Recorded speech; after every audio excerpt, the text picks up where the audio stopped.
Radio Noida लोकमंच 91.2 FM पर मैं विनोद शर्मा आपका स्वागत करता हूं। हमारा साप्ताहिक कार्यक्रम खास मुलाकात ऐसे शख्सों को इनके साथ जोड़ते हैं जो सांस्कृतिक रूप से या किसी न किसी रूप से समाज में सक्रिय रूप से कार्य कर रहे हैं। आज हमारी खास मुलाकात होगी नवरत्न फाउंडेशन के अध्यक्ष अशोक श्रीवास्तव जी से। मैं अपने स्टूडियो में अशोक जी का स्वागत करता हूं। नमस्कार अशोक जी। नमस्कार विनोद भाई, बहुत बहुत शुक्रिया, आपने मुझे नाजिश को आमंत्रित किया। अशोक जी, ये बताइए, बचपन से समाज से जो जुड़े हैं आप, समाज सेवा की जो भावना आपको पैदा हुई, ये क्या बचपन में पारिवारिक ऐसी परिस्थितियां हुई या आपने देखा, क्या सोच के किस तरीके से आप इस तरह आए? नहीं विनोद भाई, ये घर से ही शुरुआत हुआ जी। कि हमारे जो आदरणीय पिताजी जो इस समय हम दुनिया में नहीं है, वो हम आरकेपुरम में रहा करते थे और हमारे पिताजी जो थे वो भारत सरकार में एक उच्च अधिकारी थे और साथ जो हम लोगों के जिस सेक्टर में रहा करते थे आरकेपुरम के सेक्टर 9 में, तो उसकी जो एसोसिएशन के वो वहाँ पे महासचिव हुआ करते थे और कई साल, मतलब करीब 15 से 20 साल तक वो महासचिव रहे करीब। और उसमें ये बात थी कि जब पिताजी शाम को ऑफिस से आ जाते थे तो फिर वो लोगों की भलाई करने के लिए या उनकी कोई समस्या है उसको सुनने के लिए वो निकल जाते थे। तो हम लोग उसमें 4th-5वीं क्लास में पढ़ते थे। ये मैं बात कर रहा हूँ 1970 से पहले की बात है, 69-70 के आसपास की बात है। तो हम लोग निकल जाया करते थे, हम लोग उनको दिखा करते थे, तो हम लोग पिताजी के संग जुड़ जाते थे। तो कभी क्या हुआ कि मालूम पड़ा कि किसी के घर के आगे जो है किसी ने झाड़ी काट के फेंक दी, तो वो उसको कहते थे कि साहब ये शिकायत है, ये हटा नहीं रहा, ये नहीं कर रहा। तो हमारे पिताजी इतने बड़े अधिकारी होने के बावजूद भी खुद ही वो झाड़ी हटाने लगते थे। अच्छा ठीक है, बोलिए जो हम हटा रहे, जब ये महासचिव हूँ तो मेरी ड्यूटी है, तो उनके साथ हम भी लग जाते थे हटाने में। ऐसे कई फंक्शंस होते थे, कई थे, मतलब मैं समझिए कि धीमे धीमे उनके संग ही हम लोग बड़े होते रहे और देखते रहे और वहीं से कहीं ना कहीं हम लोग को समाज सेवा की भावना आती रही। और हमारे खानदान के अंदर भी जो है, क्योंकि फ्रीडम फाइटर्स काफी रहे और सामाजिक सेवा में तो काफी रहे, तो हो सकता है कहीं ना कहीं वो भी एक असर हम लोगों पे आता रहा। वही से शुरुआत हुई हमारी। तो जो सांस्कृतिक कार्यक्रम वगैरह करते हैं, जो संचालन करते हैं, तो क्या स्कूलों में भी आपने इस तरह का सक्रिय रूप से भाग लिया था जहाँ से प्रैक्टिस शुरू हुई आपकी? हाँ विनोद भाई, ये हम लोग बचपन में जब मैं 3री क्लास में पढ़ता था तब से मेरी पहली शुरुआत हुई थी। और तब मैं केवल एक्टिंग किया करता था, कविताएं सुनाया करता था। गाना तो मैं खैर नहीं गाता था, लेकिन कविताओं का मेरे को काफी शौक था। तो जैसे मैं देशभक्ति की कविताएं होती थी तो उनको मैं एक्टिंग करके सुनाया करता था। और लेकिन मेरे पिताजी एक बहुत अच्छे उद्घोषक थे, तो जो RWS के जितने प्रोग्राम हुआ करते थे सेक्टर 9 में, तो उसमें ज्यादातर कंपेयरिंग वो किया करते थे। तो एक बार जब मैं 10th या 10th में था शायद, तो वो काफी बीमार पड़ गए, उनका पेट का ऑपरेशन हुआ, तो वो विलिंगडन हॉस्पिटल में एडमिट थे। और इतने में हमारे यहाँ जो है जन्माष्टमी बहुत धूमधाम से मनाई जाती है। अब उसके लिए कोई उनको उद्घोषक नहीं मिला। अब क्या करें, तो हमारे साथ एक वहाँ पे हमारे माना अंकल थे, तो उनको ड्यूटी दी गई कि आप करिए। तो माना साहब जो थे वो अपना उद्घोषणा करते थे, तो जितनी उद्घोषणाएं करते थे वो तो एक तो बिल्कुल सही नहीं करते थे। तो उसमें क्योंकि वो पंजाबी बैकग्राउंड था, तो पंजाबी टच बहुत ज्यादा होता था उनका, और हर उद्घोषणा के वो पानी जरूर पिया करते थे। तो हम लोग भी बड़े मुस्कुराते रहे। इतने में क्या हुआ, उनको लगा कि थोड़ा सा उनको लगा कि उनको जो है टॉयलेट जाना था, तो वो मेरे हाथ में पकड़ा के कि मेरा घर का नाम पप्पू है। अच्छा। पप्पू तो समाज, मैं भी आता हूँ। तो इतने में क्या हुआ, बच्चों का प्रोग्राम खत्म हो गया। अच्छा। अब सब लोग स्टेज खाली हो गया। अब स्टेज खाली हो गई तो क्या करें, तो लोग देख रहे हैं एक दूसरे को, वो माना साहब कहाँ गए। तो इतने में मैंने देखा नहीं है, तो मैंने क्या किया, मैं चढ़ के मंच पे जा करके थोड़ा बहुत बोलने लगा कि आपको कैसा लगा प्रोग्राम, अच्छा लगा, एक बार जोरदार तालियां बजा दीजिए, बच्चे कितना कर रहे हैं। अब मैं बच्चों की तारीफ कर रहा हूँ। तो इतने में माना साहब लौट के आए, तो उन्होंने पूछा कि ये भी बीच में अनाउंसमेंट किसने की थी? मैंने कहा अंकल मैंने की थी। तो कहता कर बेटा तू ही संभाल, मैं तो जा रहा हूँ। अच्छा। मेरा पहला जो अनाउंसमेंट का है वो वहां से शुरू हुआ था। 1974 में जो पहला अनाउंसमेंट था, मैंने वहां से शुरू किया। तो मैं 10th क्लास में जब पढ़ता था, 1975 की बात है। अच्छा। तो वहां से फिर मेरे को पिताजी को उन्होंने बहुत तारीफ की कि नहीं आपका लड़का अच्छी हिंदी बोलता है और बहुत अच्छा बोलता है, बहुत मीठा बोलता है। उस समय लड़की और लड़कों वाली आवाज जैसी थी, मतलब पीछे मिक्सिंग चल रही थी। तब एज बदलता है ना, तो आवाज बदलती है।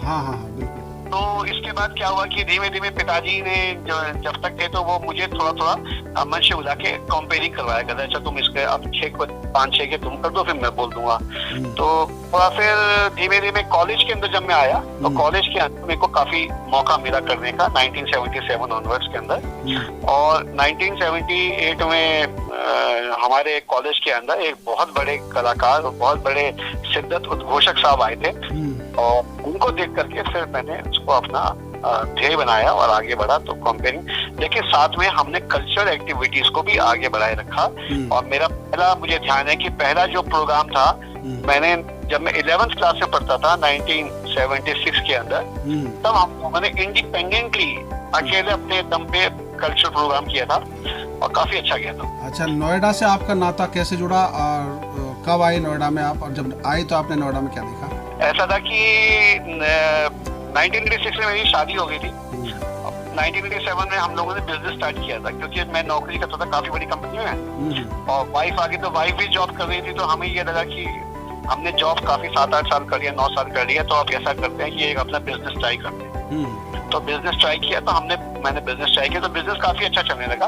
उससे पहले क्योंकि मेरे फादर जो थे वो 1983 में उनकी डेथ हो गई थी, तो कंपनी ग्राउंड के ऊपर हम लोगों को मकान जो था वो आरकेपुरम में मिला हुआ था। मेरी छोटी सिस्टर थी, वो जॉब कर रही थी कंपनी ग्राउंड के ऊपर, और हम लोग छोटा सा मकान में रह रहे थे। पहले बड़ा मकान था, फिर छोटे मकान में रह रहे थे। तो तब तक मेरी भी 86 में शादी हो गई।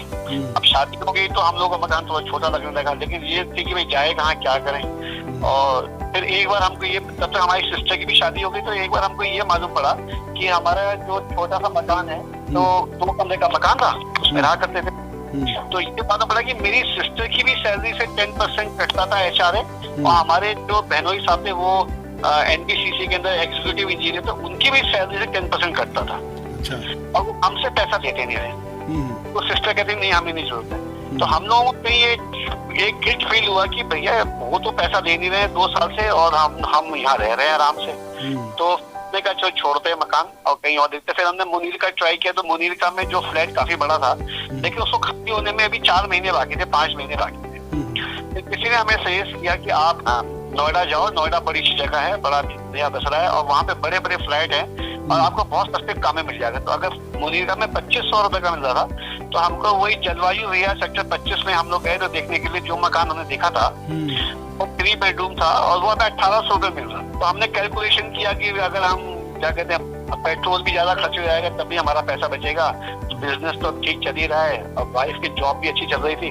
तो हमने कहा वो कि चिंता मत करो, यहीं रहते हैं। अच्छा, वहाँ आके बड़ा अच्छा लगा कि खुले खुले मैदान, खुला ये।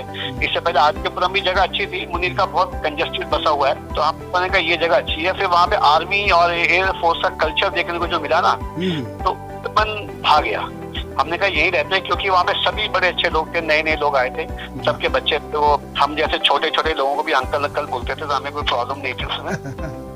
तो 30-31 साल का में आया था, ये 91 की बात, 90 में आ गए थे हम, 1991 26 जनवरी 1994 में हमने पूरा शिफ्ट किया था और मकान हमने 90 में ले लिया था। तो उसके बाद आके फिर नोएडा में बस गए और नोएडा में धीमे धीमे लोगों से मुलाकात आगे बढ़ती गई। यहाँ काय सभा थी तो काय सभा को ज्वाइन किया, फिर काय सभा से जब ज्वाइन किया तो आपसे भी मुलाकात हो गई, फिर आपसे मुलाकात होगी तो आपके सम्मोहन में तो वैसे ही फंस गए थे, तो हमें जानने की कहीं जरूरत नहीं थी। तो नोएडा में अब चल रहे हैं। अच्छा, नवरत्न फाउंडेशन की स्थापना कैसे हुई, उसका विचार कैसे आया आपके दिमाग में? एक्चुअली हमारा एक लक्ष्य था कि हम लोग बचपन से मुझको फिल्मों में काम करने का बहुत शौक था, लेकिन मेरी ये था कि मैं थिएटर भी करता था, सप्रू हाउस में वहाँ पे हम लोग काफी करते थे और स्कूल में भी किया, कॉलेज के अंदर मैंने कई अवार्ड भी जीते अपनी एक्टिंग के लिए। तो 1983 में जब फादर एक्सपायर हो गए तो मेरा जो सपना था कि बॉम्बे जाके ट्राई करने का, वो सब चकनाचूर हो गया, क्योंकि उसके बाद परिवार मुझे ही संभालना था सारा।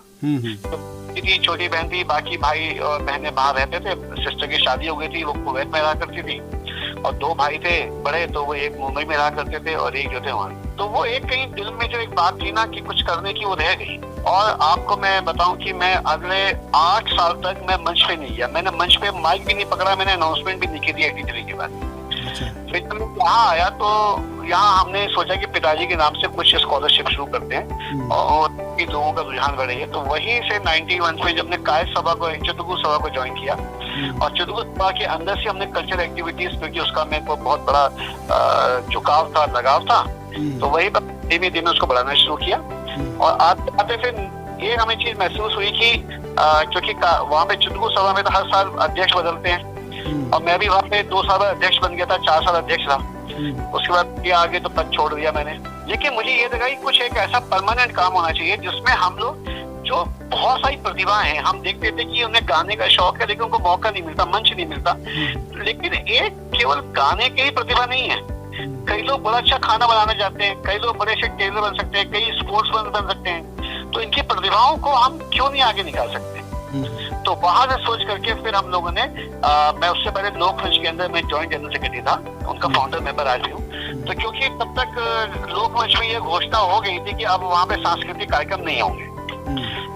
2001 में जिस समय वहाँ पे सुषमा स्वराज जी आई थी, तो उसी मंच से आदरणीय महेश सक्सेना जी ने घोषणा की अब इसमें सांस्कृतिक मंचों पर पैसा नहीं किया जाएगा। तो हमने कहा भैया हमारा तो इंटरेस्ट में ज्यादा है, तो इसलिए फिर हम लोगों ने नवरत्न का गठन किया, नवरत्न में नए रत्नों की खोज।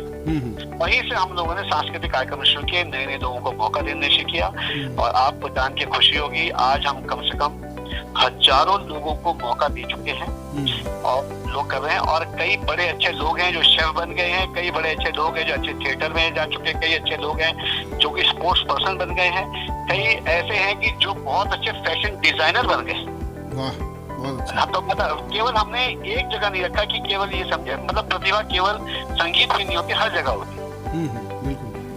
ये चीज मैंने ये देखा था कि आपने एक ऐसे बच्चे को आगे बढ़ाया जो नेत्रहीन था और बहुत अच्छा गाता था। तो उस बच्चे को उससे कैसे मिले और उस बच्चे को कैसे एक्सपोज किया आपने? ऐसा है कि उसका नाम दिवाकर शर्मा है, आज वो पूरे विश्व में प्रसिद्ध है और राइजिंग स्टार का वो आप जानते हैं चैंपियन है और लिटिल चैंप का भी चैंपियन है। 2002 की बात है, एक जगह फंक्शन था, क्या कहते हैं, करुणेश जी उसको लेकर के आए थे गाना गवाने के लिए गोल्फ क्लब के अंदर। वहाँ पे मोहम्मद आजाद जी हैं, उन्होंने कोई फंक्शन किया था, तो उसमें हम लोग सब गए। और उसमें उस लड़के का जब उसने गाना शुरू किया तो मुझे नहीं पता था कि ये ब्लाइंड है। थोड़ा सा अंधेरा हो चुका था, लेकिन गुरुजी करुणेश जी ने हमें बताया। मैं इससे पहले बात पूरी कर दूं कि जो मैं 1978 की बात कर रहा था, जिसमें एक उद्घोषक महोदय आए थे जिनको मैं बहुत प्रेरित हुआ था देख करके। उनका नाम करुणेश शर्मा ही है, उनको देख के मैं बहुत प्रेरित हुआ था। तो मैं उनको गुरु मानता हूँ मैं आज भी। तो वहाँ पे जब इस बच्चे ने गाना शुरू किया ना, दिल होम होम करे, आप विश्वास नहीं करेंगे, मेरे आंखों से आंसू निकलते रहे। और मैं जब तक प्रोग्राम वो उसका गाना खत्म हुआ, उसके 5 मिनट बाद तक मैं रोता रहा। मेरे आंसू थम नहीं रहे थे। और मेरे नहीं, वहाँ पे जितने लोग थे, करीब 70-80 लोग थे, सबका यही हाल। और उससे इतनी कशिश थी, इतना वो था। और हमने जाकर के फिर दिवाकर के पिताजी, मेरे पता नहीं उस समय नहीं पता मेरी जेब में कितने पैसे थे, मैंने निकाला, पर्स निकाला, जो था मैं निकाल के उसके पिताजी को दे दिया। मैंने कहा सर आज मेरी तरफ से छोटी सी बेटा, मैं बच्चे के लिए बोले नहीं अरे पैसे की जरूरत नहीं, आप रहिए। मैंने कहा नहीं। तो उन्होंने फिर उससे परिचय हुआ, तो मैंने उनको बोला कि क्या हम इस बच्चे को दोबारा बुला सकते हैं? तो इसने बोला ये बच्चा आपका है, आप जब चाहे बुला दो, मैं हम लोग आ जाए। तो फिर हम लोगों ने जो हमारा एनुअल फंक्शन हुआ नवरत्न फाउंडेशन का 2003 में, तो वहाँ पे दिवाकर सेकंड टाइम नोएडा में आया था और वहीं से शुरुआत हुई। और वहां से फिर हमने दिवाकर को पकड़ा और दिवाकर ने जहां भी चाहा, जैसा चाहा, उसके लिए हमने पूरा स्टेज ओपन किया। और फिर वो 2006 में लिटिल चैंप में गया।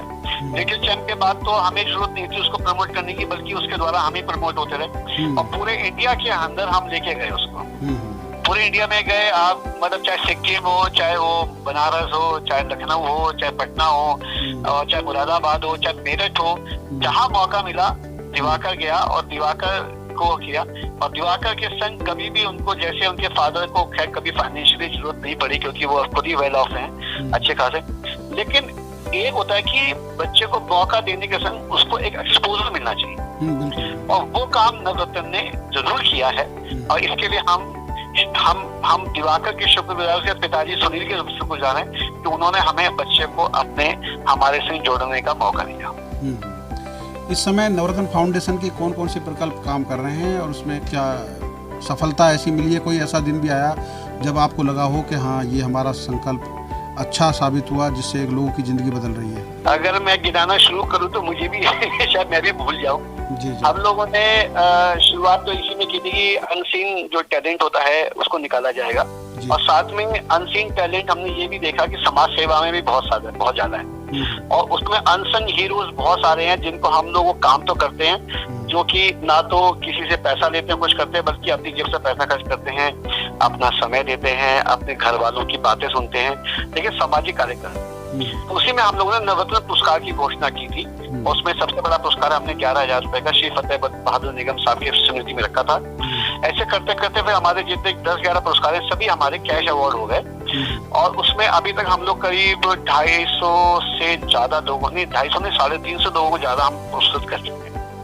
और सबसे बड़ी हमें खुशी इस बात की होती है कि हम ऐसे लोगों को ढूंढ के लाते हैं जो ना कभी अखबार में छपे होते हैं, ना उनके बारे में लोगों को मालूम होता है, ना कोई जानता है, लेकिन वो काम बहुत बड़ा कर रहे हैं, बहुत बड़ा। और इसी में हम लोगों ने एक प्रक्रिया और शुरू की थी कि अपने क्षेत्र में जिन भी लोगों को राष्ट्रीय पुरस्कार मिला होगा उनका भी हम सम्मान करेंगे। जैसे डॉक्टर लाल है, पुरुषोत्तम लाल, उनको पद्म भूषण मिला, पद्म विभूषण मिला, तो हमने उनका भी सम्मान किया। कुर्टेल हैदर थी यहाँ पे, जो कि आज हमारे बीच में नहीं है, उनको पद्म भूषण मिला तो हमने उनका सम्मान किया। जस्टिस खरे साहब को हमने सम्मान किया, उनको पद्म विभूषण जब मिला। तो ऐसे बहुत सारे लोगों को पद्म विभूषण मिला, और किसी को बाल श्री अवार्ड मिला, तो हमने ढूंढ के सम्मान किया। लेकिन इसके संग हम लोगों ने एक बात जो नोट करी कि यहाँ की जो गरीब महिलाएं हैं, और खासकर जो स्लम एरिया में रहती हैं, उनके जो हस्बैंड हैं, वो दिन भर काम करने के बाद फिर वो, मतलब मैं माफी चाहता हूँ, हो सकता है इसमें अतिशयोक्ति हो, लेकिन है कि ज्यादातर परिवारों में शाम को वो लोग दारू पी के अपने मस्त हो जाते थे और अपनी कमाई का मैक्सिमम खर्चा उसमें करते थे।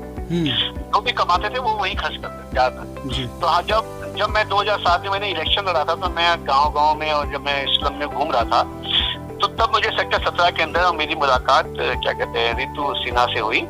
और रितु तब संगीता प्रधान के नाम से जानी जाती थी वहाँ पे। तो हमने उनको बताया कि हम ऐसे चुनाव लड़ रहे हैं, तो उन्होंने कहा पहले यहाँ की हालत देख लो, कुछ महिलाओं के लिए करिए आप। तो हम लोग एक घर में जाके देखा, वहाँ के हालात देखे, तो बहुत दिल में तरस आया कि बेकार में जो हम काम कर रहे हैं, समाज सेवा भी पूरी नहीं हुई है, तो यहाँ कुछ करना चाहिए। तो हमने फिर महिलाओं को सशक्तिकरण के लिए हमने सोचा क्या करना चाहिए। तब यह आया कि सिलाई जो है सबसे आसान एक स्किल है, जो कौशल है, जो आराम से आदमी सीखता है, उससे काम भी चलता है। आदमी एक बार सिखाए, सिलाई सीख लेगा, ताज जिंदगी उसको कभी भी वो भूखा नहीं मर सकता। बिल्कुल। क्योंकि तन को ढकने के लिए कपड़े हमेशा चाहिए, और हर तरह का ग्राहक होता है, बहुत अमीर भी होता है, बहुत गरीब भी होता है। तो वहाँ पे हमने पहला सिलाई सेंटर रितु सिन्हा के सहयोग से, नवरत्न फाउंडेशन ने, राजेश श्रीवास्तव जी के सहयोग से हम लोगों ने सेक्टर 17 में खोला, जिसका उद्घाटन करने मोहिनी गिरी जी आई थी। और मोहिनी गिरी जी ने फिर एक हमसे वचन लिया था कि आप केवल एक ही नहीं खोलेंगे, आपको और खोलना पड़ेगा। तो हमने उनकी बात को करते हुए हमने पिछले करीब 13 साल में अभी 33 जगह पे हम खोल चुके हैं। और 33 जगह पे खोलने के बाद विनोद भाई आप हैरान होंगे कि हमने 9,000 से ज्यादा महिलाओं को हम ट्रेन कर चुके हैं। 6 महीने का कोर्स, 3 महीने का कोर्स, जैसे हमारे कोर्सेज चलते हैं जगह जगह पे हैं। कुछ में हम फीस देते हैं थोड़ी सी 100 रुपए, और कुछ को हम बिल्कुल फ्री करते हैं, हमारा फ्री है। वो उसका रीजन है कि जैसे कुछ एक स्लम एरिया यहाँ फ्री करते हैं, लेकिन जहाँ कोई गांव है, जहाँ पे बड़े बड़े लोग अच्छे रहते हैं, जहाँ पे संपन्न लोग हैं, तो उनसे हम लोग एक छोटी सी फीस जरूर देते हैं, ताकि उसका महत्व बना रहे, है ना। इसके बाद फिर एक बात ये समझ में आई कि बच्चों के लिए भी कुछ करना चाहिए, तो फिर बच्चों के लिए हम लोगों ने स्कूल खोला, जिसका नाम है नवरत्न ज्ञानपीठ। और उसमें अभी करीब 130 बच्चे पढ़ रहे हैं, जिनको निःशुल्क हम लोग दे रहे हैं। उनके सारा पहनने का, ओढ़ने का खर्चा जो है हम लोग सारा करते हैं। फिर इसके साथ हमने पिछले 10 साल में एक बात महसूस करी कि जितनी लेडीज जो आती थी, ज्यादा पढ़ी लिखी नहीं होती थी, और पढ़े लिखे नहीं होने के कारण वो सिलाई कढ़ाई को उनको समझने में बहुत टाइम लगता था। तो उनको इंच समझाना, सेंटीमीटर समझाना, गिनती समझाना बहुत टाइम लगता था। और ऊपर से क्या करती थी वो, फिर उसको समझने, वो उसमें फॉर्मूला होता है बनाने का, तो वो फॉर्मूला समझने के लिए वो क्या करती थी, वो एक सिंपल काट के अपने पास रखी थी, उसी से बनाया करती। तो फिर हम लोगों ने कहा इनको भी सिखाना चाहिए। फिर हम लोगों ने पिछले 2 साल पहले हम लोगों ने महिला एजुकेशन सेंटर खोलने शुरू किया, विमेन एजुकेशन सेंटर, महिला शिक्षण केंद्र। और उसमें हम लोगों ने जगह जगह पे महिलाओं को शिक्षित करने का प्रयास शुरू किया है। और इसके अंदर अभी हमारे पास ज्यादा नहीं है, 300-350 लेडीज एनरोल्ड है। बीच में भी क्योंकि कोरोना आ गया, उसकी वजह से हमें सेंटर हमने बंद करने पड़े हैं। लेकिन एक प्रयास ये कि हम ये चाह रहे हैं कि हमारा जो लक्ष्य है कि नोएडा के अंदर जितनी, क्योंकि नोएडा में इतना बढ़ता हुआ शहर है, आधुनिक शहर है बिंदु भाई, और खासकर नोएडा लोक मंच का जो प्रयास है उसको भी हम इसी बात से सराहनीय करते हैं, क्योंकि जो वो सोचते हैं उसमें भी पीछे हम चलते हैं। तो हमारा भी एक प्रयास है कि अगर यहाँ पे इतनी बड़ी बड़ी इमारतें, इतने बड़े बड़े लोग हैं, इतना बड़ा कुछ है, वेल ऑफ है, कोई चीज की कमी नहीं है, ये विश्व का सबसे बढ़ता हुआ शहर है, मॉडर्नाइजेशन है, आपको सॉफ्टवेयर की इसकी कोई समस्या नहीं है, आईटी का यहाँ बूम है। लेकिन अगर उसके अंदर इस शहर की 50,000 महिलाएं निरक्षर रहें तो उससे बड़ा धब्बा फिर कोई नहीं हो सकता। बिल्कुल बिल्कुल सही बात है। तो इसलिए हमने कहा कि चाहे 20 साल लगे, चाहे 50 साल लगे, हम कोशिश करेंगे जब तक हमारी जिंदगी है। मेरे बाद आने वाले अध्यक्ष हैं, सबको हमने कहा कि ये महिलाओं को शिक्षित करना बहुत जरूरी है। जो महिलाएं बाहर से अशिक्षित होकर आई हैं, उनको क्यों ना हम कम से कम इतना तो बना दें कि वो पढ़ लिख लें, अपना हिसाब किताब कर लें, लोगों समझ लें, कल तो कोई अंगूठा तो गलत जगह ना लगवा दे उससे। ये हमारा प्रयास है, तो इसमें कर रहे हैं। इसके संग संग हर साल हम 3,000 से ज्यादा 2 से 3,000 बच्चों को बीच के हम लोगों का एक हमारा चलता है, वो है क्या कहते हैं, बच्चों को स्वेटर बांटने का हमारा काम चलता है। और उसमें ताकि शीत कवच के नाम से, शीत कवच, तो उसमें हम लोगों को करते हैं कि इनको थोड़ा सा बचाव करना चाहिए। और तो स्वेटर हम लोग बांटते हैं, फ्री ऑफ कॉस्ट होता है, कोई सुनिए। ये कभी हम लोगों ने प्रयास किया था और हमारे CSR हमारे पास आया था, तो उसमें हम लोगों ने क्लब सर्विस के अंदर सीनियर सिटीजन के लिए बहुत ही रियायत दर के ऊपर एक फिजियोथेरेपी सेंटर खोला है। और आपको बड़ी अच्छा लगेगा जान के कि वहाँ पे रोजाना कम से कम 10 से 15 सीनियर सिटीजन आते हैं और मात्र हम लोग 150 से 200 रुपए पर सिटिंग का चार्ज देते हैं, क्योंकि डॉक्टर की फीस बहुत होती है, डॉक्टर को हमें बहुत ज्यादा पे करना होता है। और हमने तो कोशिश की थी फ्री कर दिया, फिर लेकिन खुद ही हुआ, तो क्लब वालों ने बोला नहीं, क्योंकि इसमें हम भी है, हम चाहते हैं थोड़ा सा रखिए। तो जहाँ पे 700-800 रुपए लोग पर सिटिंग के लेते हैं, और जितनी भी मशीनें हैं वो स्टेट ऑफ आर्ट है और अल्ट्रा मॉडर्न मशीन हम लोगों ने लगाई हैं। उसके अंदर हर तरह का वहाँ पे फिजियोथेरेपी में हर तरह का इलाज आज तक हो जाता है। इसमें एक सबसे इम्पोर्टेंट चीज ये है कि जो फिजियोथेरेपी के अंदर कि इसमें ये हम लोगों ने हमें एक करना अपैरेल्स प्राइवेट लिमिटेड एक्सपोर्ट कंपनी है, उन्होंने हम लोगों को साथ जोड़े, तो उन्होंने अपना CSR दिया था, उसमें ये हम लोगों ने शुरुआत की है। और इस साल हम लोग अभी वैक्सीन का भी शुरू कर रहे हैं, वैक्सीन के 5 कैंप लगा रहे हैं, अभी एक लग चुका है, दूसरा 10 तारीख को है, तीसरा 17 को है, चौथा 25 तारीख को है और 5वां 1 अगस्त को लगेगा। ये सारे CSR के अंडर है ना, सारे कॉर्पोरेट सोशल रिस्पॉन्सिबिलिटीज के अंदर लग रहे हैं। और इसमें नवरत्न फाउंडेशन बड़ी अहमियत है। एक अभी हम प्रोजेक्ट शुरू और करने जा रहे हैं जिसका नाम है सहूलियत। अच्छा, इस तरीके से है ये प्रोजेक्ट यूं दिमाग में आया कि अभी जब मैं कोरोना से पीड़ित था और मेरे को बहुत प्रॉब्लम हुई, और उसी दौरान कोरोना से ही मेरी सासू माँ का देहांत हो गया। और हाँ, तो उस समय हम लोगों ने देखा कि हमको बहुत कोशिश के बावजूद भी हम लोगों को क्या कहते हैं, ये एम्बुलेंस मिलने में समस्या आ रही थी, लोग नहीं मिल रहे थे, है। तो हम लोगों ने महेश सक्सेना जी को और माखन लाल जी को निवेदन किया, तो उन्होंने फटाफट अरेंजमेंट किया। तो दिमाग में ये बात आई कि देखो, मैं तो 104 बुखार में हूँ, 102 बुखार में हूँ, कोई हमारा सहायता करने वाला नहीं है। लेकिन भगवान का कृपा हुई कि बहुत सारे लोग आ गए, हमारे NGO के लोग आ गए, शहीद भगत सिंह सेना के लोग आ गए, तो हमें जाना नहीं पड़ा। और सब बच्चों ने मिलकर के सारा हमारी माता जी के जो था अंतिम समय का जो बहुत ही अच्छे तरीके से उन्होंने बहुत ही व्यवस्थित तरीके से कर दिया। जैसा हम चाहते थे वैसा हो गया, लेकिन हमारी अनुपस्थिति हमें खलती रही। फिर हमें एक लगा कि आज के वर्तमान समय में लोग शादी में तो किसी के जा नहीं पाते, तो किसी के डेथ पे भी नहीं जा पा रहे, समस्या आ रही है। अब किसी के घर में डेथ हो जाए तो आप समझिए उसके लिए इतनी बड़ी आफत आ जाती है, उसको समझ में आता है करें क्या।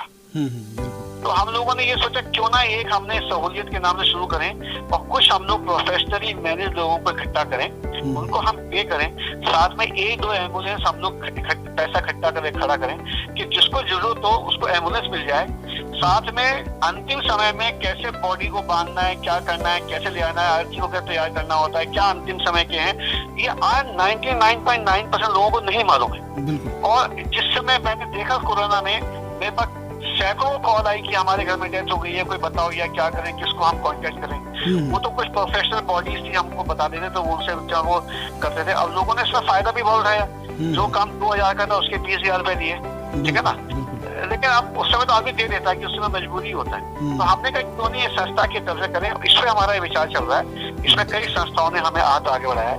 हो सकता है ये आने वाले 1 या 1.5 साल में हम इसको खड़ा करें सहूलियत को। और नोएडा जैसे क्षेत्र में जहाँ पे आजकल नवीन विचार मानसिकता के जो लोग हैं, जिनको नहीं पता कि शायद क्या कहते हैं डेथ के बाद क्या करना है, तो कम से कम उनकी हम लोग सपोर्ट कर सके, ये हमारा मन।